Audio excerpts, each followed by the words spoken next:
আসসালামু আলাইকুম ওয়া রাহমাতুল্লাহি ওয়া বারাকাতুহু। আজকে 12তম ক্লাসে আপনাকে স্বাগতম। আশা করি আপনি ভালো আছেন, সুস্থ আছেন। আজকে আমরা মাদ্দে আসলি এর পরিচয় জানবো এবং তার ব্যবহার শিখব। তো ক্লাসটি শুরু করার পূর্বে আপনারা যারা আগের ক্লাসগুলি দেখেননি, কষ্ট করে আগের ক্লাসগুলোর লিংক আই বাটনে দেওয়া থাকবে, আপনারা আই বাটন থেকে আগের ক্লাসগুলি দেখে নেবেন। তো আর দেরি না করে চলুন ক্লাসটি শুরু করা যাক।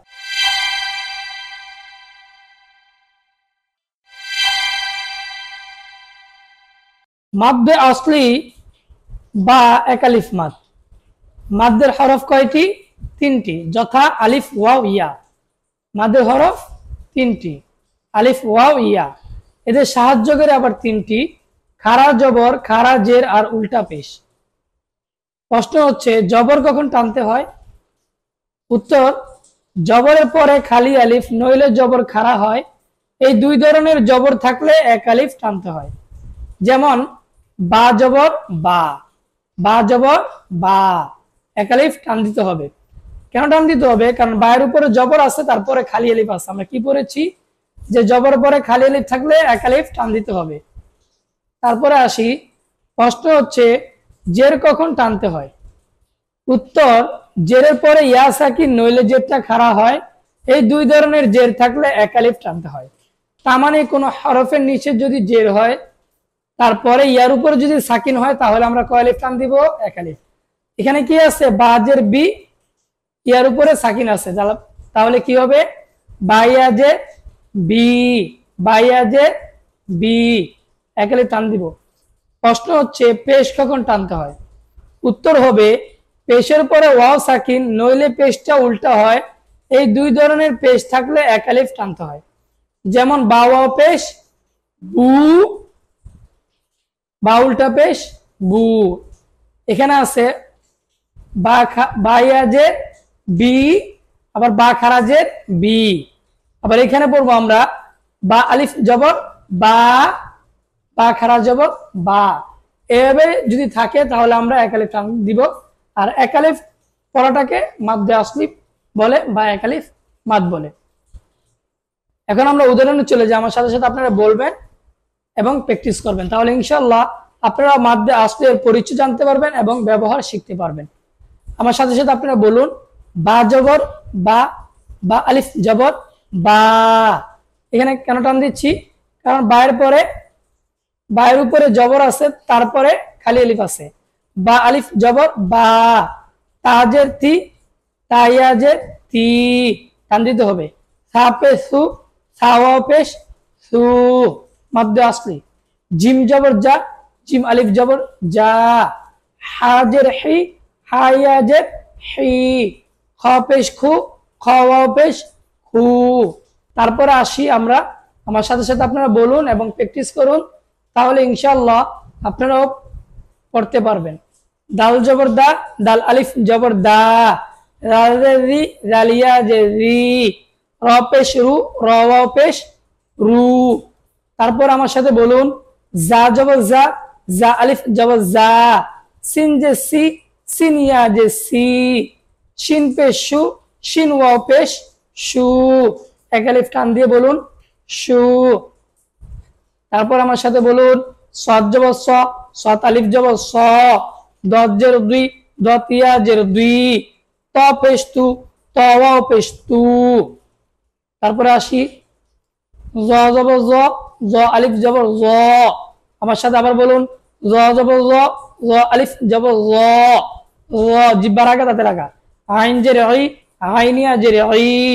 গইন পেশ গু, গইন ওয়াও পেশ গু। ফা জবর ফা, ফা আলিফ জবর ফা। আমার সাথে বলুন কফ জের কি, কফ ইয়া জের কি। কাফ পেশ কু, কাফ ওয়াও পেশ কু। লাম জবর লা, লাম আলিফ জবর লা। আমার সাথে আপনারা বলুন মিম জের মি, মিম ইয়া জের মি, মাদ্দে আসলি বা এক আলিফ মাদ। নুন পেশ নু, নুন ওয়াও পেশ নু। ওয়াও জবর ওয়া, ওয়াও আলিফ জবর ওয়া। আমার সাথে আপনারা বলুন হাজের হি, হাইয়া জের হি। হামজা পেশ উ, হামজা ওয়াও পেশ উ। ইয়া জবর ইয়া, ইয়া আলিফ জবর ইয়া।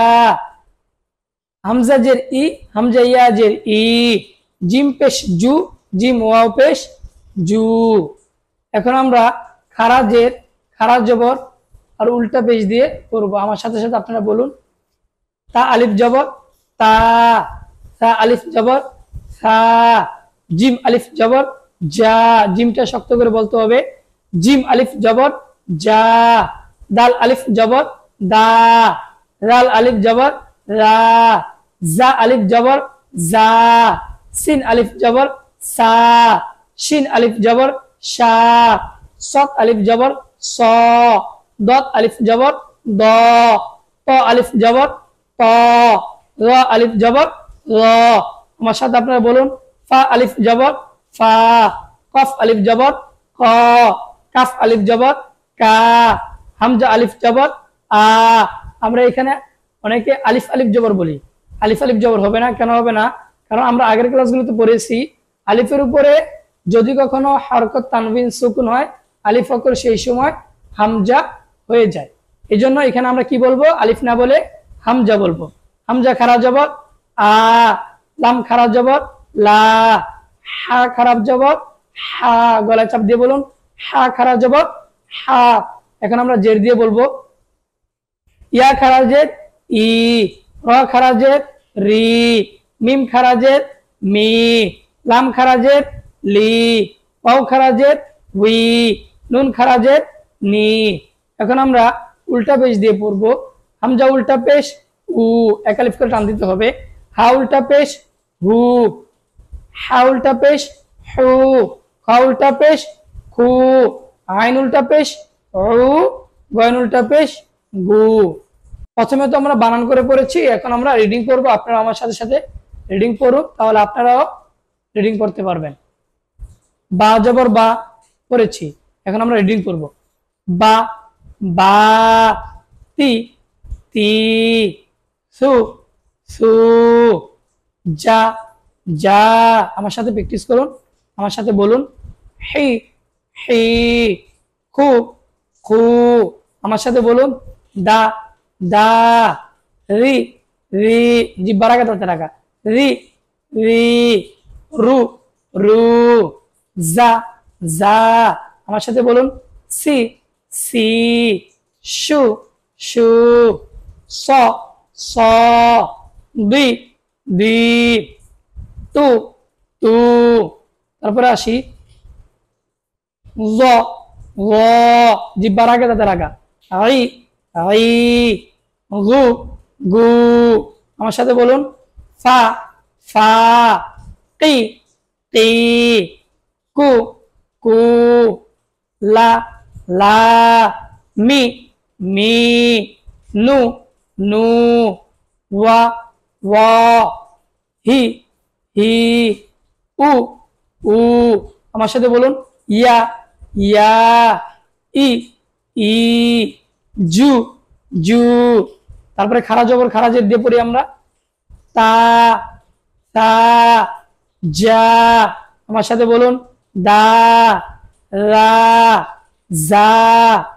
আমার সাথে বলুন, সা শা, স দ, ত র, ফা ক, কা আ, লা আ।